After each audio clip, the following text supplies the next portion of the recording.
جو یہ قربانی ہم دیتے ہیں اس کی شرعی حیثیت یہ ہے کہ یہ ہر صاحب استطاعت بندے کے اوپر جو مسلمان ہے واجب ہے۔ اگر گھر کے سارے بندے کماتے ہیں اور وہ صاحب نصاب ہیں تو ہر ایک کی طرف سے قربانی واجب ہوگی، اور اگر گھر کا صرف ایک بندہ کماتا ہے، باقی بچے چھوٹے ہیں یا وائف بھی ہاؤس وائف ہے، وہ کماتی نہیں ہے، ان کے پاس اتنا کچھ نہیں ہے کہ وہ قربانی واجب ہو، تو پھر فیملی کی طرف سے وہ ایک جو قربانی دی ہے وہی کافی ہوگی۔ لیکن اگر فیملی کے لوگ بڑے ہوں، کمانے والے ہوں، تو وہ سب کی طرف سے قربانی جو ہے وہ ادا کی جائے گی۔ اور حضور صلی اللہ علیہ وآلہ وسلم خود بھی قربانی دیا کرتے، اور آپ نے ارشاد فرمایا کہ قربانی کے جانور کا جو خون ہے یہ زمین پر گرنے سے پہلے اللہ تعالیٰ اس کو شرف قبولیت عطا فرماتے ہیں۔ جب صحابہ کرام نے عرض کیا کہ اس کا اجر کیا ملے گا، تو آپ نے فرمایا کہ اس جانور کے وجود پہ جتنے بال ہیں ان کے برابر بھی گناہ ہوں گے تو اللہ تبارک و تعالیٰ اس بندے کے معاف فرما دے گا۔ ایک تو گناہوں کی معافی کا ذریعہ ہے، اور پھر ہم ایک جذبے کا بھی اظہار کرتے ہیں کہ آج اللہ کا حکم ہے ایک جانور کو ذبح کرنے کا، تو ہم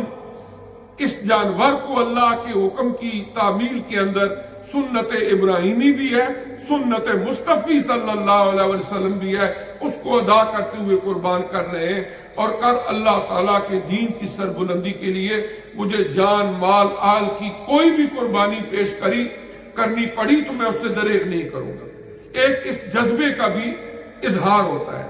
پھر اس کے اندر ایک باپ کوئی بھی ہو، اس کی اپنے بچوں کے لیے جو شفقت ہے یہ بھی ضرب المثل ہے۔ ایک ماں، اس کی اپنے بچوں کے لیے جو ایک ماں کی ممتا ہے وہ بھی ایک ضرب المثل ہے۔ اور پھر اولاد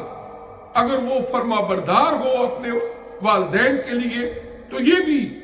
ایک اچھی روایت ہے۔ اور اس واقعے کے اندر یہ ساری چیزیں ملتی ہیں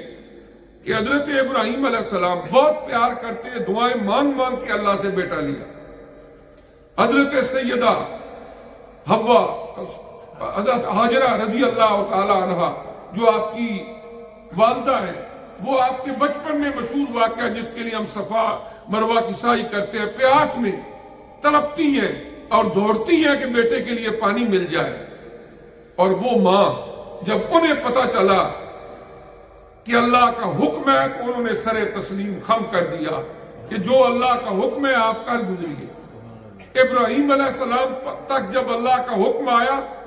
بیٹے سے محبت اپنی جگہ، لیکن اپنی عزیز ترین چیز کو بھی اللہ کی رضا کے لیے قربان کرنے کے لیے تیار ہو گئے۔ شیطان نے برگلانے کی کوشش کی، اس نے سوچا کہ میں ان کو رستے سے بھٹکا دوں گا، اور جن مقامات پر آ کے وہ برگلانے کی کوشش کرتا تھا، آپ زمین سے کنکریاں اٹھا کے اس کو مارتے اور سنت ابراہیمی ادا کرتے ہوئے آج بھی حجاج کرام جو حج کے لیے جاتے ہیں وہ 10 ذوالحج کو بڑے شیطان کو کنکریاں مارتے ہیں، اور پھر 11 اور 12 ذوالحج کو تینوں شیطانوں کو ساتھ ساتھ کنکریاں مارتے ہیں۔ اور اگر کچھ لوگ مینا میں ٹھہر جائیں تو وہ 13 ذوالحج کو بھی کنکریاں مار کے واپس آتے ہیں۔ یہ بھی حضرت ابراہیم علیہ السلام کی سنت مطہرہ ہے۔ حضرت سیدہ حاجرہ رضی اللہ تعالیٰ عنہ، انہیں جب شیطان نے کہا دیکھو اتنا پیارا بیٹا، اس کو ذبح کر دیا جائے گا، آپ کے خامند اس کو لے جا رہے ہیں، انہوں نے بھی اللہ کی رضا کے سامنے سر تسلیم خم کیا، کوئی حرف شکایت زبان پہ نہیں آیا۔ اور بیٹا، ان کا قول قرآن میں موجود ہے، یا ابت افعل ما تؤمر ستجدنی انشاءاللہ من الصابرین، کیا میرے والد گرامی جو حکم الہی ہے آپ کر گزریے، بے شک آپ مجھے صبر کرنے والوں میں سے پائیں گے۔ یعنی پوری فیملی کا ایک امتحان تھا حضرت ابراہیم علیہ السلام کی، اور اس امتحان کے اندر الحمدللہ ثم الحمدللہ وہ پورے اترے۔ اللہ نے اس واقعے کو قرآن پاک کی آیات کی صورت میں آقا علیہ السلام کے قلب اطہر پر نازل فرمایا، اور اس سنت ابراہیمی کو تا قیام قیامت زندہ رکھ دیا۔ اہل ایمان کے لیے جو ایک قربانی کر کے اللہ کے حضور عز و انکساری کا ثبوت بھی دیتے رہیں گے اور اللہ کریم کی طرف سے اجر و ثواب کے مستحق بھی ٹھہریں گے۔